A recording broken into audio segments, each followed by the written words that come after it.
Good evening, good morning, good afternoon, wherever you are. My name is Boago Okgetheng, and I'm a PhD student in Okayama University. I'm here to present our work, which I did with my supervisor, Koichi Takeuchi, professor. And our title is Estimation of Japanese Essays with Generative Pre-trained Transformers. Now we start with our introduction. Oh, I think I have some. Okay. Our research tackles automated essay scoring for Japanese essays. While automatic essay scoring has been widely researched for English, it has not been really explored much when it comes to low resource languages like Japanese. Using GPT models, we aim to apply the state-of-the-art techniques to improve the scoring of Japanese essay, while in the process filling the gap in non-English automatic essay scoring research. And now let's go to our motivation. The reason why we are tackling this essay, this research is because the manual essay grading is time intensive, subjective, and it also prone to inconsistencies. We believe that automatic systems offer efficiency, fairness, and consistency. It's what we believe. However, there has been limited research on Japanese essays, which possess a unique challenge due to its linguistic differences. This study tried to address this gap using GPT models to enhance essay scoring in Japanese.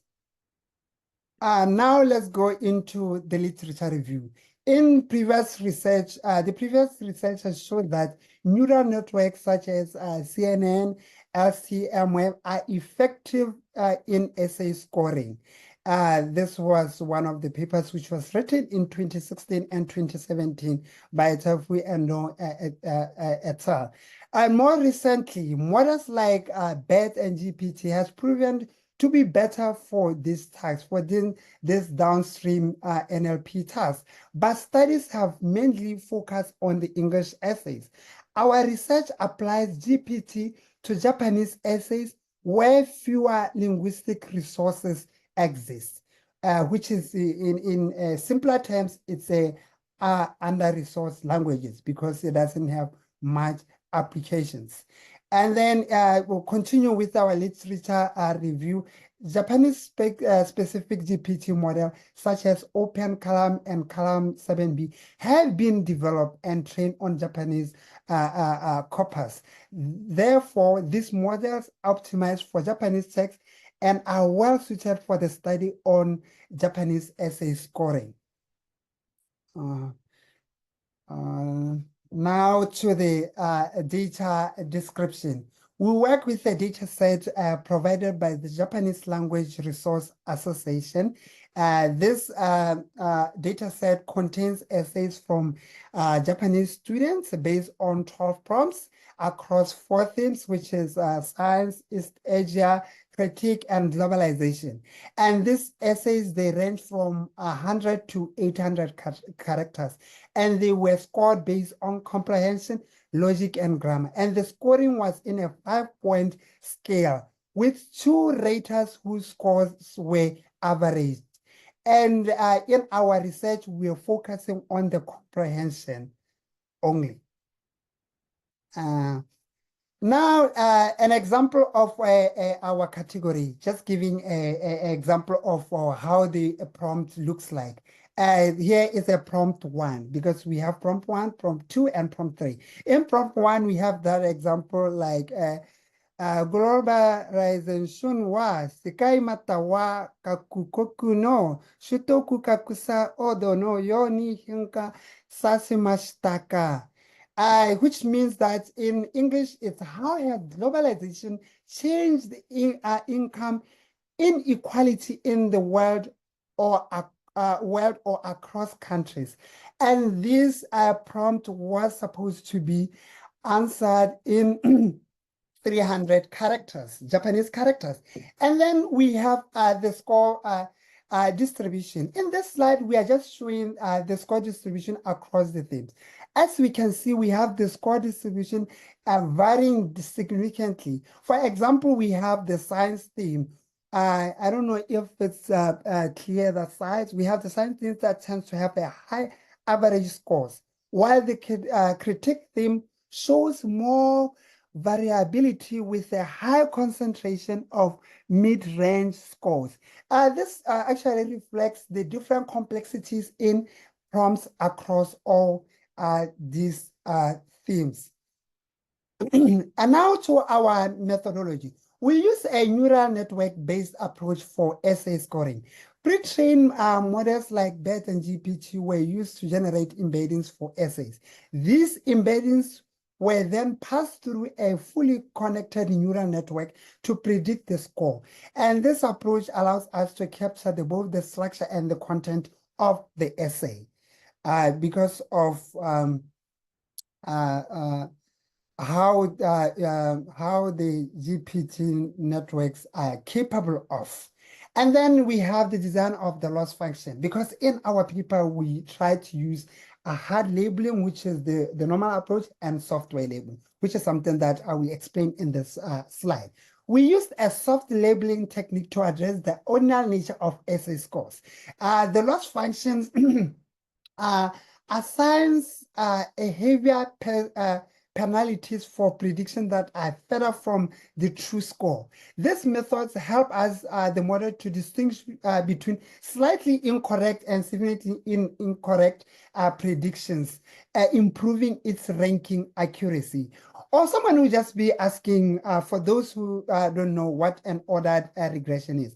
An ordinal regression or ordered regression is a type of regression analysis used when dependent variable it's ordered, or I should say it's in categories. It models the relationship between the ordinal dependent variable like rankings or ratings and one or more independent variables. Instead of predicting the exact values, it predicts the probabilities across the ordered categories.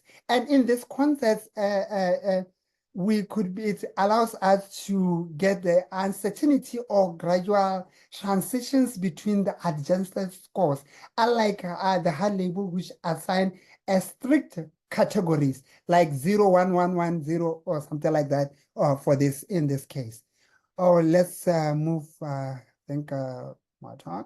Yeah, now to the training set. The models were fine-tuned using LoRa, a parameter-efficient fine-tuning method with a batch of size 8, and we use the technique of gradient accumulation steps of 2. The reason being that because of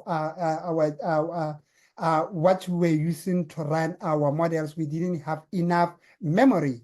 Our GPUs couldn't handle some of these models. So we have to use this and be consistent in all the models. Even though that the small models could handle that, but we have to make sure that it's the same across for fairness. And we use a maximum of 10 epochs and apply an early stopping to prevent overfitting, as some already know about that. And additionally, we use a 5-fold cross-validation to ensure a robust evaluation.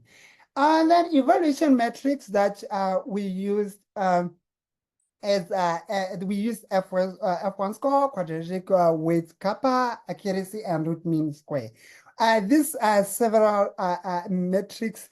For instance, QWK particular is useful as it measures the agreement between the predicted and the actual score and adjusting the random chance.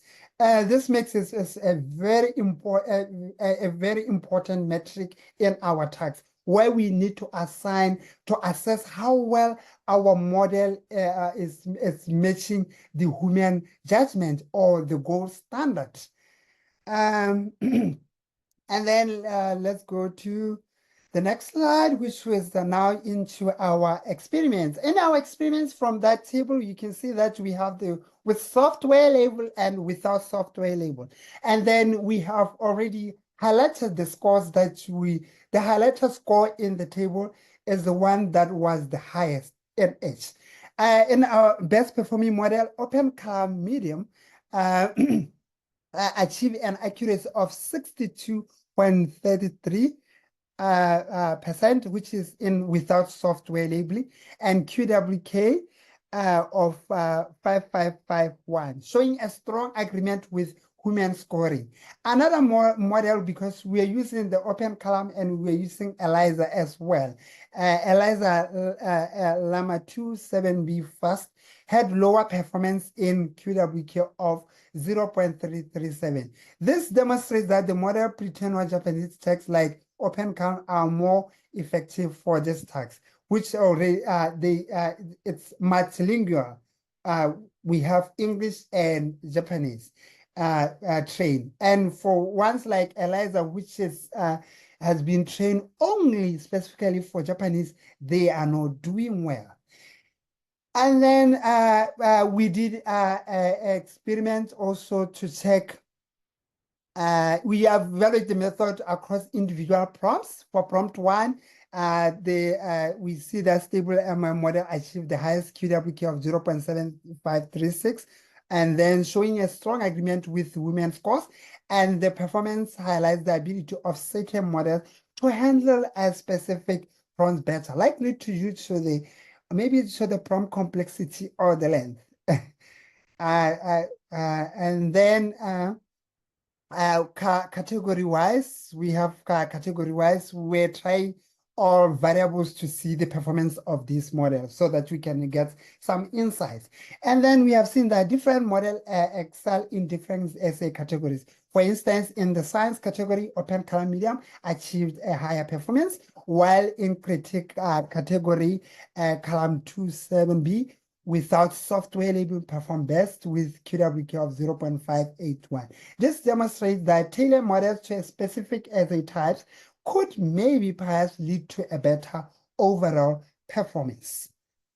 And then what are the insights from this analysis? Software labeling generally improved performance, especially for larger models like column 27B. However, regression models achieve the highest F1 scores, which suggests that they might be better for precision recall balance. Yet classification models perform better for linear ranking tasks as seen in QW results. And then and then into my conclusions and future work. In our conclusion, GPT model, especially those pre-trained on Japanese text, are effective for scoring Japanese essays, the multilingual one. But we found that software labeling and careful model selection is a very crucial thing in improving the performance. In the future, we are planning to expand this data set, not only where we have, because our data set, it's the question and answer and then the scores. Now, in future, we are planning to have even the comment so that you could be able to see if the comment could make a difference. And also we are, in the future, we want to try other different models to see so that we can exhaust and see the performance in other models. And then ethical consideration, we ensure that we complied by using public available and anonymized data sets, protecting the participant privacy throughout our study. Okay. And then we would like to thank the Japanese Society for the promotion of science, GSPS, for that support through Okgetheng grant number for supporting this study throughout.